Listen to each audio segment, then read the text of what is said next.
Boa noite a todos. Vamos dar uma olhadinha aqui rapidinho nos nossos conteúdos.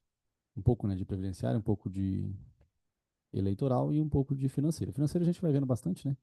Previdenciário não vimos praticamente nada, mas já vimos algumas coisinhas. Por exemplo, o que você já viu de previdenciário? Você já viu que as contribuições sociais, elas mantêm o regime geral de previdência social, né? Na verdade, elas mantêm o sistema, a Seguridade Social. Nós vimos que as contribuições sociais, você tem os tributos, olha só, tributo.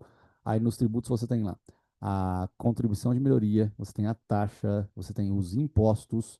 Lembrando que imposto não tem destinação específica. Aí você tem o empréstimo compulsório e você tem a contribuição social.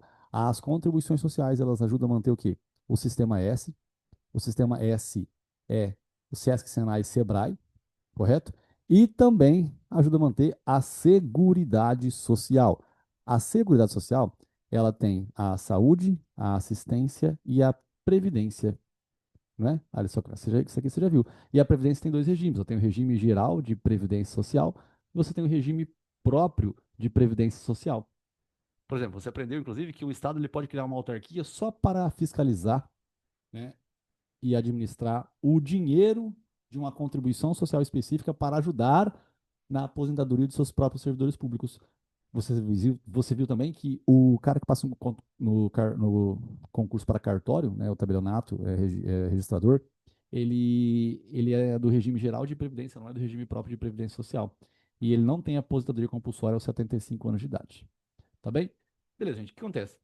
O regime geral de previdência social é um regime geral, tá? Não é próprio, não é não é do servidor público. E esse regime geral de previdência social, ele existe para a gente e, assim, você geralmente participa desse, dessa situação específica quando você contribui, né, para a sua aposentadoria.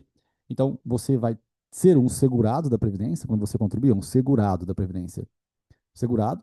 E aí você tem os seus dependentes, né, dependentes.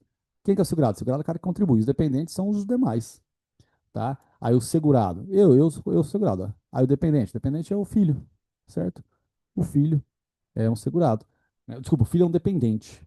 E aí, por exemplo, você tem lá o auxílio reclusão. O auxílio reclusão não é um benefício que você dá para o preso. O pessoal fala na internet, né? O sensacionalismo, né? Sensacionalismo tanto de direita quanto de esquerda é burrice. Igual esse, no caso, é um sensacionalismo de direita, né? É burro esse sensacionalismo também. Você tá. Como já se viu o auxílio reclusão para o preso? O auxílio reclusão não é para o preso, cara. O auxílio reclusão não é para o preso. O auxílio reclusão é para o dependente dele, que nada tem a ver com o fato do pai ser um idiota, tá? Então, o idiota é o caso, no caso seria o segurado, e o dependente não tem culpa do pai dele ser um idiota. E também não é todo preso que é idiota. Aconteceu às vezes um acidente, mas tem uns que são idiotas, tem uns que não prestam, tem uns que prestam, assim como tem juiz que presta, juiz que não presta, e esse cara é tudo que eu sempre falo. Né? Tem sempre gente boa, gente ruim em tudo quanto é lugar. Então, o dependente, ele não tem culpa do pai dele ter sido uma pessoa que foi presa, tá? Então, é um tipo de um risco social que você é alcançado e você é protegido ali pela Previdência, né? Então, você tem ali o segurado e os dependentes, tá bem? Bom, vamos lá, vamos dar uma olhadinha aqui, ó. Quem são os segurados? Os segurados, Rafinha, quem são os segurados? Rafa, me explica esse negócio aí que eu acho legal, hein? Achei legal.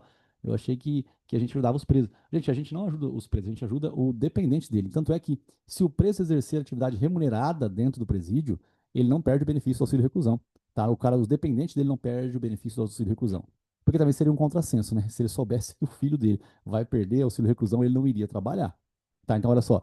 É possível que o preso exerça atividade remunerada dentro do presídio e o filho continue recebendo auxílio reclusão? Sim, tá? Por quê? Porque um benefício não tem nada a ver com uma outra situação específica em si. Quem são os segurados, pessoal? Os segurados, olha só, empregado é segurado.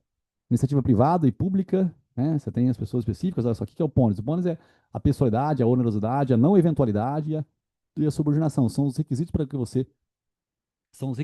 você venha a ser um segurado da Previdência, quando você é empregado, olha só, empregado, né? Cargo em comissão também, cargo efetivo, não detentor de regime próprio, porque se você for detentor de regime próprio de Previdência, aí você vai ser do regime próprio de Previdência, não do regime geral de Previdência. Empregado intermitente, estagiário irregular. Ó, que eu coloco? Por que está estagiário irregular aqui? Porque o estagiário, presta atenção, pessoal, olha só como é que trabalhista tem tudo a ver, né? O estagiário irregular é aquele cara que vai dar vínculo empregatício. É aquele cara que depois ele vai cobrar o terço constitucional do recesso que ele teve, né? Da época de 30 dias do estágio, que na verdade eram férias. Então, se o estágio for irregular, ele é empregado para fins de previdência. O empregado doméstico também, ele é segurado. Também, olha só os requisitos aqui. sem gerar lucro no âmbito familiar, trabalhando mais de 2 vezes por semana, porque até 2 vezes a pessoa é diarista, né?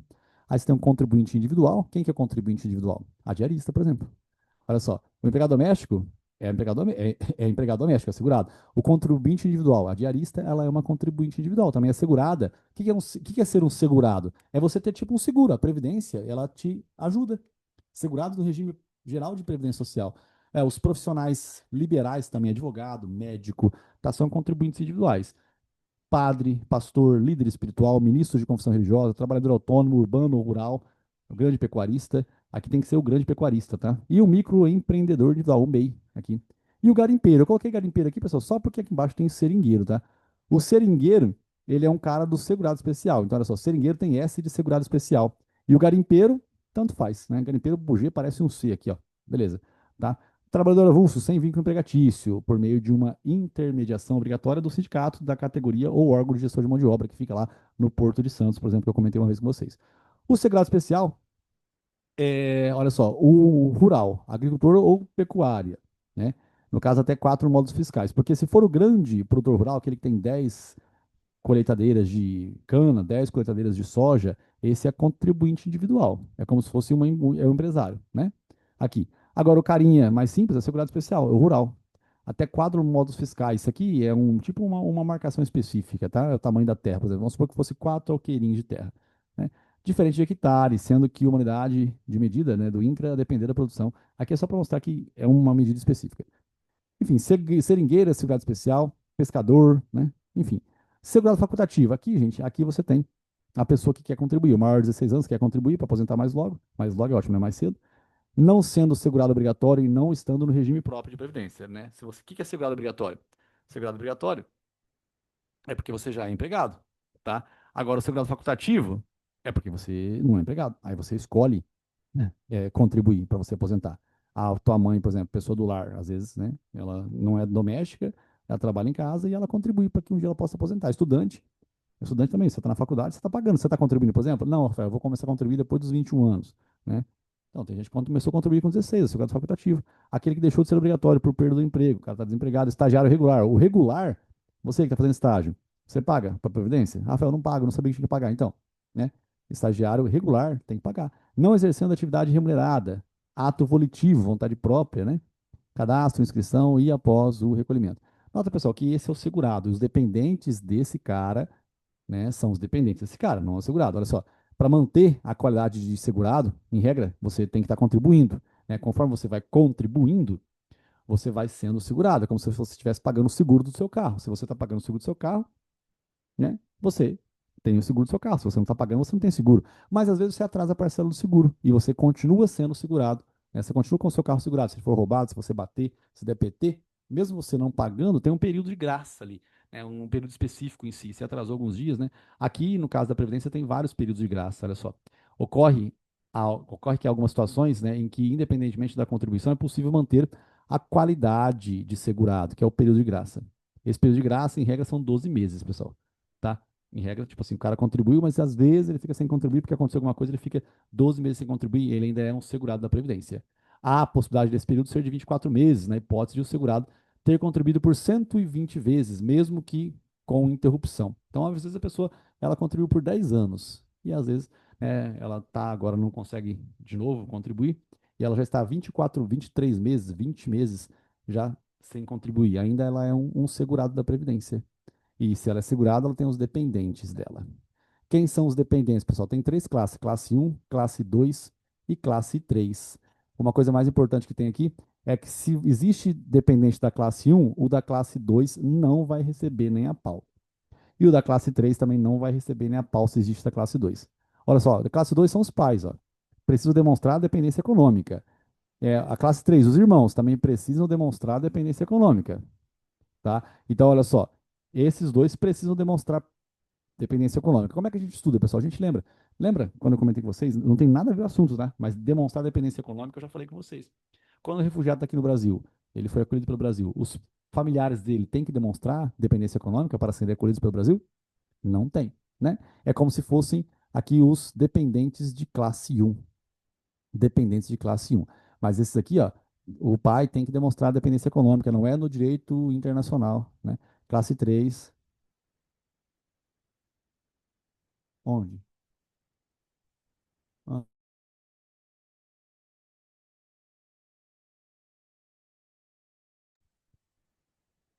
bom, gente, aí, classe um, né? Cônjuge ou companheiro. Prescinde de dependência econômica. Isso aqui não precisa, ó. Não precisa da dependência econômica. Filho não emancipado até os 21 anos. Pessoal, não importa se a pessoa continua estudando numa faculdade, tá? Independente dela continuar estudando na faculdade ou não, ela vai deixar de ser dependente da classe um. Tá? Isso aqui não tem nada a ver, uma coisa não tem nada a ver com a outra. Tá? Não tem nada a ver com pensão alimentícia, isso aqui. Tá? Isso aqui é ser dependente para fins de previdência social.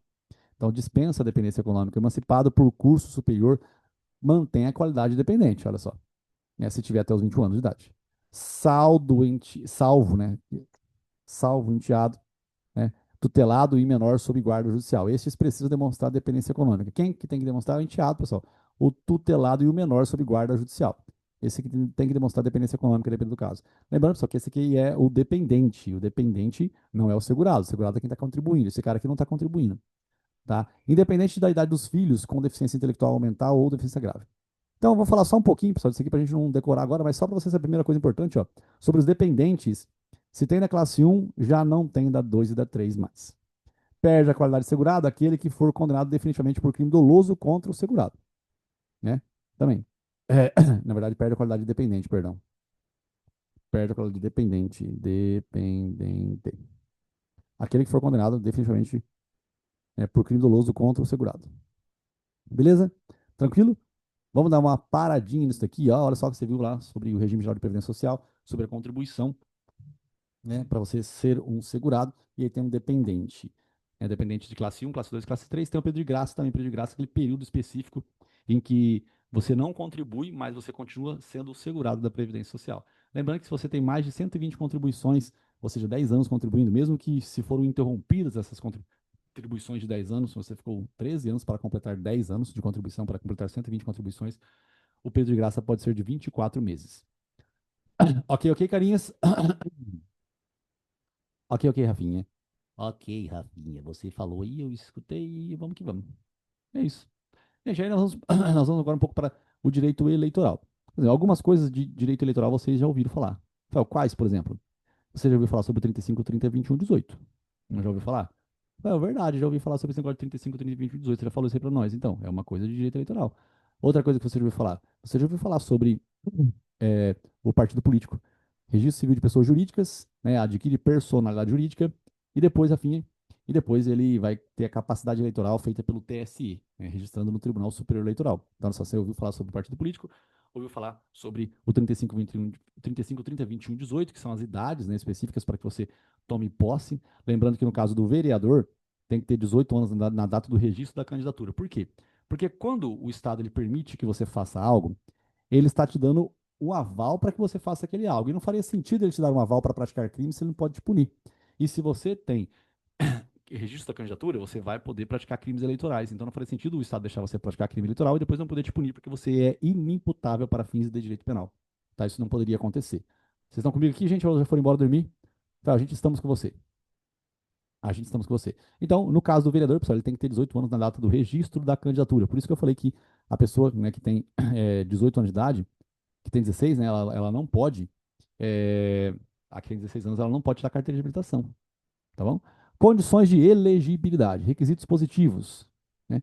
Nacionalidade, pessoal, o cara naturalizado, né, você sabe que eles podem ter aqui qualquer função no Brasil. Toma cuidado que os natos, né, só especificamente lá, presidente da República, vice-presidente da República, presidente da Câmara dos Deputados, presidente do Senado Federal, ministro do STF, oficial das Forças Armadas, diplomata e ministro de Estado da Defesa. Tem que ser brasileiro, não. Todos os outros, todos podem ser naturalizados. A gente tem aqui o Tratado de Reciprocidade, né? Com o português de Portugal. Ó, o português morando no Brasil há 3 anos, no Tratado de Reciprocidade, ele também pode se equiparar a um brasileiro naturalizado. E aí ele pode, ao invés de votar lá, ele pode votar aqui. Tá? E se ele pode votar, ele também pode ser votado. Tá? Esse é o quase nacional. Tem que estar em pleno exercício dos seus direitos políticos, né? Por exemplo, se o cara sofreu uma condenação criminal com o trânsito julgado, ele não está em pleno exercício dos seus direitos políticos, que está aqui no artigo 15 da Constituição Federal, né? Vamos dar uma olhadinha no artigo 15 da Constituição da República. E aí, se ele não está em pleno gozo dos seus direitos políticos, aí ele não pode ser votado.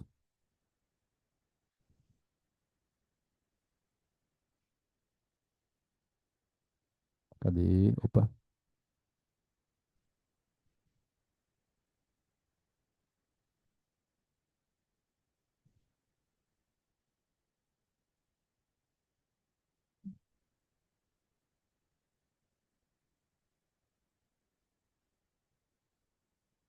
Ó, aqui, ó.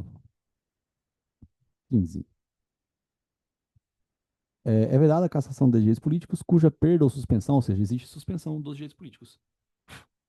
Só se darão os casos de que incapacidade civil absoluta, a pessoa ficou absolutamente incapaz com a mente dela, né? Não é relativamente capaz, é absolutamente. Cancelamento da naturalização por sentença transitada em julgado. Então o cara deixou de ser brasileiro naturalizado. Né? Condenação criminal com trânsito julgado enquanto durarem seus efeitos, né? Condenação criminal enquanto durar o efeito. Recusa de cumprir a obrigação a todos imposta ou prestação alternativa. E improbidade administrativa, né? E o artigo 14 aqui em cima, né? São condições de elegibilidade na forma da lei. A nacionalidade brasileira, falei nato ou naturalizado, o pleno exercício dos seus direitos políticos, né? O alistamento eleitoral, que é você estar, é,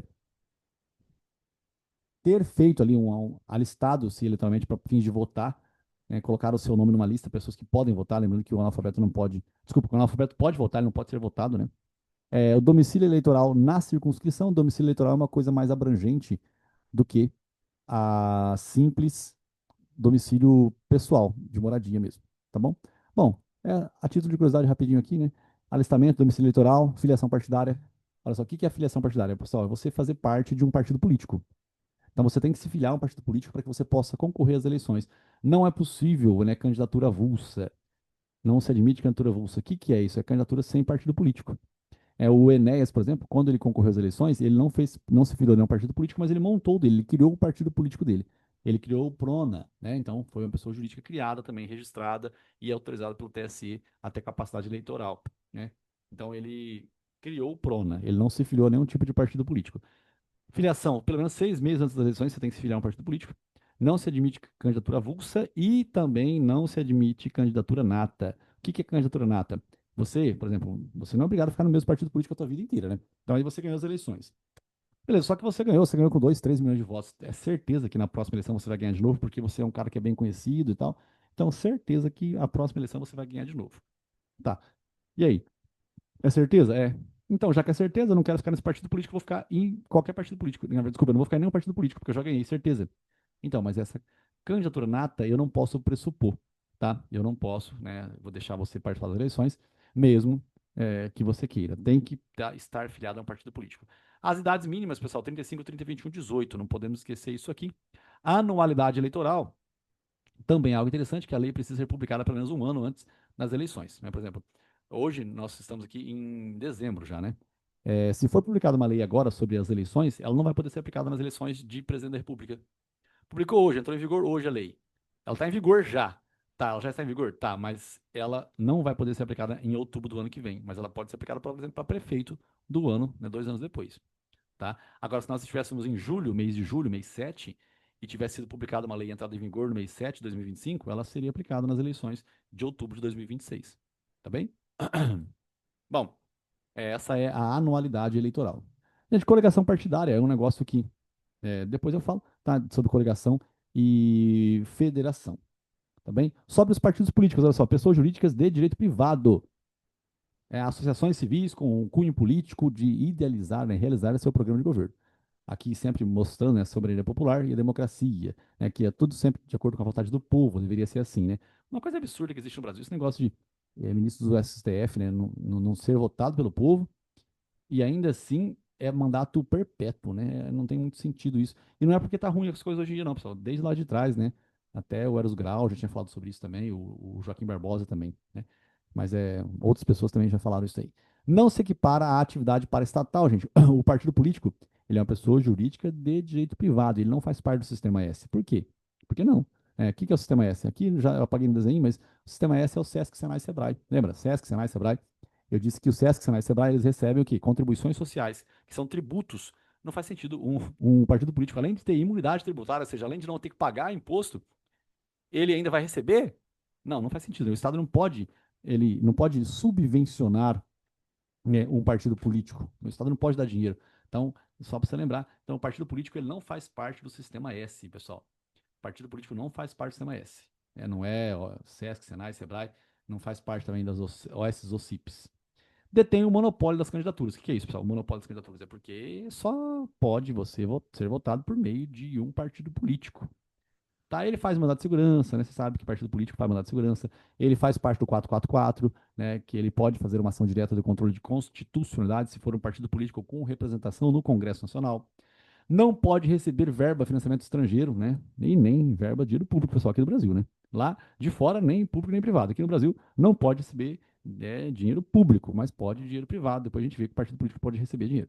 A criação de partido político, né? Registro no cartório civil, pessoal, né? Só que adquire essa personalidade jurídica. 101 fundadores, dividido em pelo menos um terço do Estado da Federação, então pelo menos 9 Estados da Federação. Depois registra no TSE. Aqui ele adquire a capacidade política, capacidade, né, política, melhor do que a capacidade eleitoral que eu falei, né? Capacidade política. Com apoio mínimo de pessoas não filiadas, né? Também tem que ter. Bom, continuando aqui. Para a participação das eleições, necessita-se de uma carência de 6 meses. Né? Também o partido político ele tem que existir há pelo menos 6 meses. Assim como também, eu havia dito, que você tem que estar registrado a sua candidatura pelo menos 6 meses antes do pleito também. Sobre liberdade, pessoal, e autonomia partidária, né? Existe liberdade com alguns limites. Né? Artigo 17 da Constituição Federal tem bastante coisa aqui escrita. Tananana. Você está aqui comigo, gente? Você foi embora dormir? Eu já fui embora dormir. Ó, cadê? Olha só, partidos políticos. É livre a criação, a fusão, a incorporação e extinção de partidos políticos, resguardados a soberania nacional, o regime democrático, pluripartidarismo político. Isso aqui é bem legal sobre o pluripartidarismo político, pessoal. Só lembrar, né? Dentro do Congresso Nacional, cada uma das comissões tem que ter vários partidos políticos dentro. Não é uma comissão com cada partido político, não. O respeito ao pluripartidarismo político é feito dentro do próprio Congresso Nacional. Por exemplo, a CCJ, a Comissão de Constituição e Justiça, ela tem que ter vários partidos políticos dentro dela, né? Enfim, e observa-se os seguintes preceitos: caráter nacional, proibição de recebimento de recursos financeiros de entidade de governo estrangeiro ou de subordinação a estes, prestação de contas à justiça eleitoral, funcionamento parlamentar de acordo com a lei. Né? E aí tem outras coisas. Os partidos políticos, após adquirirem personalidade jurídica na forma da lei civil, registrarão seus estatutos no TSE. Somente terão direito a recurso do fundo partidário e acesso gratuito ao rádio e televisão na forma da lei dos partidos políticos que alternativamente. Isso aqui, né, é uma cláusula de barreira, depois eu explico sobre a cláusula de barreira. Mas tiverem elegido ali pelo menos 15 deputados federais distribuídos em pelo menos um terço das unidades da federação. Um dos requisitos para receber ali o fundo partidário, que é um dinheiro para investir nas eleições, né? Você concorda que isso aqui é estranho, pessoal? Porque o partido tem que ter pelo menos 15 deputados federais, né? Distribuído em pelo menos 9 estados da federação. Aí, se ele não consegue isso, ele não vai ter dinheiro do fundo partidário. E se ele não tem dinheiro do fundo partidário, ele vai ter menos chance de ganhar de novo depois. E menos de novo, e menos de novo. Gente, isso aqui, automaticamente, né, você está criando um sistema em que você não vai ter muitas pessoas diferentes no governo, tá?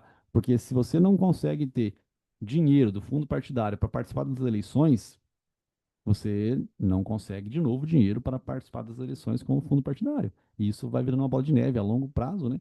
Olha só, já faz muito tempo já isso aqui que existe, né? E é uma lógica específica, tá? Olha só, tem que ter pelo menos 15 deputados federais nessa cláusula de barreira aí. Senão você não vai poder ter dinheiro do fundo partidário. Pô, e aí cada vez menos eu vou conseguir ter isso aqui, né? Enfim, é o nosso Brasil lindo e maravilhoso. É vedada a utilização pelos partidos políticos de organização paramilitar. Assim, isso aqui é uma questão ridícula, tá? Óbvio, né? Você não poderia criar ali uma situação paramilitar, né? Que é paralelo ao Estado. Beleza, meu? Vocês estão aqui comigo? Rafinha, a gente estamos. Ah,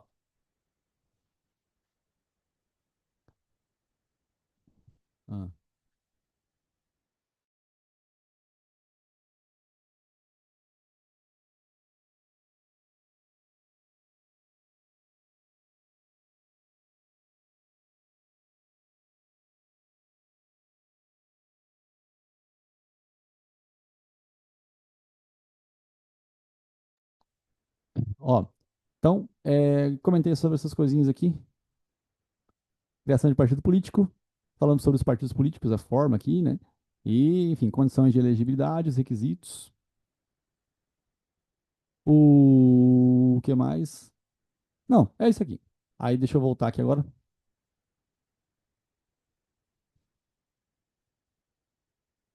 Ô, cacete. Ah, tá.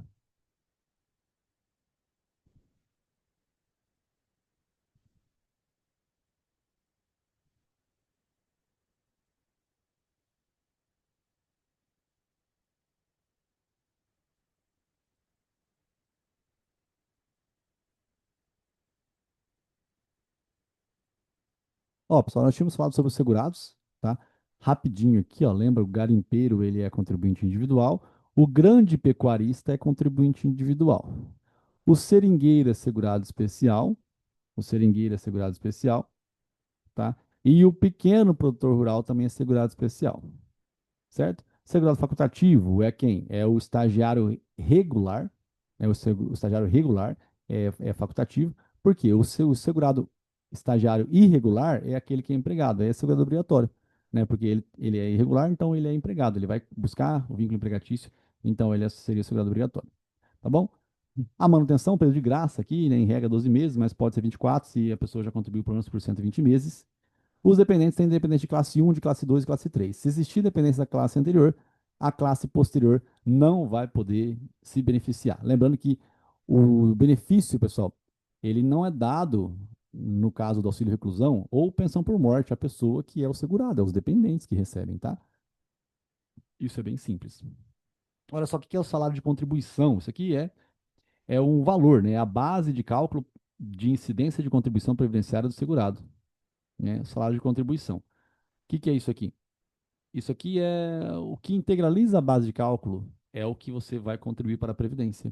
É simples, igualzinho de direito trabalhista. Ó, empregados, há incidência de contribuição previdenciária nas verbas remuneratórias, contra prestação, mas não nas indenizatórias de ressarcimento. O que é uma verba indenizatória, pessoal? É igualzinho eu falei para você. É aquele intervalo intrajornada lá no direito trabalhista. A supressão do intervalo intrajornada, ela é paga como hora extra, só que como caráter indenizatório, ou seja, não é caráter remuneratório. Então, consequentemente, você só recebe hora extra, mas não integraliza a base de cálculo, não aumenta o valor de 13º, não aumenta o valor de férias, não aumenta o valor do FGTS. Então, a supressão do intervalo intrajornada não integraliza a base de cálculo, porque é uma verba indenizatória. É a mesma coisa aqui, certo? Férias indenizadas também. Férias indenizadas, elas aqui também, elas não integralizam o salário de contribuição. O salário de contribuição é uma base para você saber quanto que você vai ganhar de aposentadoria. Então, você contribui um valor para se aposentar com um valor. Esse é o salário de contribuição, tá bom? Ó, o contribuinte individual que informa o tanto que ganha. Né? Quem que é o contribuinte individual, pessoal? Você já lembra? Algum? O C de garimpeiro, por exemplo, aqui em cima tem o garimpeiro aqui, garimpeiro, garimpeiro, garimpeiro, aqui, ó. Ó, garimpeiro é contribuinte individual. A diarista, profissional liberal, você, advogado, médico, padre, pastor, ministro de confissão religiosa, esse é o contribuinte individual. É, trabalhador autônomo, urbano ou rural. É o grande pecuarista. É, o pequeno pecuarista é segurado especial. Pequeno segurado especial. O grande é o rural. O grande é o rural, ótimo. O grande é o contribuinte individual. Tá bem? Aí nós temos aqui, ó, o contribuinte individual, que é, por exemplo, o advogado, ele que informa quanto que ele ganha, né? Você pode mentir, né? Você pode só falar o tanto específico que você quer. Ó, o segurado especial, que é o quê? É o pequeno produtor rural, né? Inclusive tem essa aqui de seringueiro, né? Não tem salário de contribuição. Incide sobre a receita bruta da comercialização rural. A receita bruta, né? Quanto que o cara ganhou naquele ano específico. Ele é o que ele é que vai declarar o quanto ele quiser, tá bem? É a receita bruta, na verdade, incide sobre a receita bruta, né? Tecnicamente tem que ser verdade. O benefício do regime geral de previdência social não integram o salário de contribuição. Ó, se você recebe auxílio reclusão, seu pai está na cadeia, você, como dependente, recebe auxílio reclusão. Então, você recebe um valor por mês. Esse valor que você recebe, e você também trabalha em algum lugar. Então, você recebe auxílio reclusão e também trabalha. O benefício do regime geral de previdência social não integra o salário de contribuição, nem mesmo o salário de maternidade patronal, né? Então, olha só, é, se você receber pensão por morte, do seu marido ou do seu pai e você trabalha, o valor da pensão por morte não vai integralizar o salário de contribuição, tá bom? Não vai, certo? O benefício não vai integralizar um outro benefício. Auxílio alimentação e parcela in natura não sofrem incidência, desde que em ticket de refeição. Né? Igualzinho trabalhista também, a auxílio alimentação, pessoal, o ticket de refeição, se você receber em ticket de refeição, é um cartãozinho. Não integraliza a base de cálculo para fim trabalhista e também não integraliza o salário de contribuição para fins previdenciários. tá? Agora, se for dado indiscriminadamente, aí integraliza, beleza? O vale transporte, né, ainda que em dinheiro não incide. Então, o vale transporte de nenhuma forma ele incide. Férias gozadas incide, as verbas indenizadas não. Olha só, eu já disse, verba indenizada não. A mesma regra vale para o terço constitucional. Então, a indenização, você passou do período de gozar as férias. E aí, ao invés de você gozar as férias em 2025, você não teve a oportunidade. O período aquisitivo foi 2024, o concessivo foi 2025, já estamos em 2026 e ainda você até agora não gozou de férias. Você vai receber isso como indenização. E o valor que você recebe de indenização dessas férias não vai integralizar para fins de salário de contribuição. Não será o seu salário de contribuição. Certo, gente? Beleza? E, inclusive o terço constitucional. A dobra da verba também, né, que no caso é a indenização, não vai ser como salário de contribuição. Diárias, independentemente do valor, também não integraliza o salário de contribuição. E já diária também, no direito trabalhista, a diária, né, independentemente do valor, não integraliza a base de cálculo para fins de elevar 13º, férias e fundo de garantia por tempo de serviço. Aqui também não eleva o salário de contribuição. Rafael, o que é o salário de contribuição? O salário de contribuição é uma base para calcular qual que vai ser o benefício que a pessoa recebe. Salário de contribuição, salário-benefício. Participação nos lucros e nos resultados. Depende, né, pessoal? Também lá em trabalhista também depende. A participação nos lucros e nos resultados, o empregador ele dá se ele quiser. Então, caso respeite a legislação, não integraliza, ou seja, duas parcelas divididas trimestralmente. É o lucro, né? O superávit da empresa alcançou um percentual X, então automaticamente eles vão permitir que você receba um lucro específico. Esse lucro não integraliza a base de cálculo para fins trabalhistas e nem para fins previdenciários. A não ser que seja uma fraude e eles estão pagando isso aqui como se fosse salário, tá bom? Beleza? PIS, PASEP também não incide. Auxílio de incapacidade temporária, né? Que é auxílio doença acidentária, pessoal. O que é isso aqui? Trabalhista também você já viu isso aqui. É igualzinho. Você, quando você se machuca em serviço, você recebe auxílio de incapacidade temporária, que é auxílio doença acidentária, tá? Auxílio de incapacidade temporária ou auxílio doença acidentária. Não incide nos primeiros 15 dias. Os primeiros 15 dias, né, você tem ali a interrupção do contrato de trabalho, quem paga é o seu empregador. Depois de 15 dias, aí quem paga é a Previdência, que é auxílio de incapacidade temporária. A parte da complementação, geralmente, de uma pessoa tem o salário, né? 10 mil, só recebe 7 mil. Então você não recebe, ó, geralmente, se uma pessoa tem um salário, 10 mil, só recebe 7 mil. A parte do auxílio doença acidentário ou auxílio por incapacidade temporária, você não recebe integralmente aquilo que o, o empregador paga para você. Então você recebe, né? A parte da complementação do auxílio não tem incidência se extensiva dentro da empresa a todos os funcionários e é de direito, né? No caso de complementação, beneficiar somente alguns. Basicamente é o seguinte: tem empresa que ela sabe que quando você está de auxílio doença acidentário ou auxílio por incapacidade temporária, que você não recebe integralmente o valor do seu salário. Então ela acaba fazendo uma complementação. Essa complementação, ela não integraliza a base de cálculo para fins de salário de contribuição. Olha só, a parte da complementação do auxílio não tem incidência se extensiva dentro da empresa a todos os funcionários, né? Se todos os funcionários eles têm essa mesma circunstância, se todos os funcionários têm essa mesma circunstância, então não integraliza a base de cálculo, porque a empresa está complementando do próprio bolso dela, porque ela é boazinha, tá? Se ela é boazinha, ela está fazendo para te ajudar, beleza? Isso é diferente no caso da complementação beneficiar somente alguns, como por exemplo a diretoria. Somente a diretoria aqui da nossa empresa, que se sofrer acidente, nós vamos complementar o valor do salário por mês. Pensa o seguinte, gente, esse pedaço aqui, esse parágrafo aqui que eu estou comentando, depois eu falo de novo, mas olha só, você ganha 10 mil por mês, você ganha 5 mil por mês. Quando você se machuca, nos primeiros 15 dias do mês, você ainda vai receber o proporcional, R$ 2.500. Só que depois de 15 dias, quem vai pagar é a Previdência? A Previdência não vai pagar os R$ 2.500. Ela não vai pagar 5 mil por mês, ela vai pagar um percentual ali. Só que a empresa sabe disso. Então a empresa pega e complementa para te ajudar, para você não sofrer. Então a empresa organizada, ela pega e complementa isso aqui. Aqui, por exemplo, em Votuporanga tem várias empresas que não complementam, mas a empresa pode complementar. Se ela complementar, se isso for normal para todos os funcionários, o valor da complementação desse benefício, quando você está machucado, ele não vai servir de salário de contribuição, a não ser que somente alguns da empresa tenham esse benefício. Aí vai servir como salário de contribuição, tá bom? Previdência privada, pessoal, não integraliza também se fornecido a todos os empregados. O que é previdência privada? Também que eu falei para você lá em direito do trabalho. Você tem lá tudo que o empregador der para você por educação, por saúde, alimentação, transporte, os direitos sociais não integralizam a base de cálculo. Então, a saúde, você pensa em quê? Plano de saúde. Você pensa em plano odontológico, oftalmológico, aí você pensa em seguro de vida, você pensa em previdência privada. A previdência privada é a aposentadoria também, né? Então, mas você fala, mas você está falando de aposentadoria aqui? A previdência privada também é aposentadoria? É, mas a previdência privada é aposentadoria privada. Por exemplo, você, quando se tornar advogado, você vai fazer ali a sua previdência privada pela OAB. Então, não é quem vai pagar no você não é o Estado, é a OAB que vai pagar uma aposentadoria no futuro para você. Tá bom? Bom, previdência privada não integraliza se fornecido a todos os empregados. Planos médicos não integralizam também o salário de contribuição, mesmo havendo diferentes planos distinguindo os funcionários. Seguro de vida também não incide contribuição, desde que previsto a negociação coletiva, né? Olha só, EPI não integraliza, ressarcimento ou reembolso do veículo particular nas atividades da empresa não integraliza, reembolso de creche babá não integraliza, educação não integraliza, né? Vale Cultura não integraliza, tudo igualzinho o direito trabalhista. Prêmio não integraliza.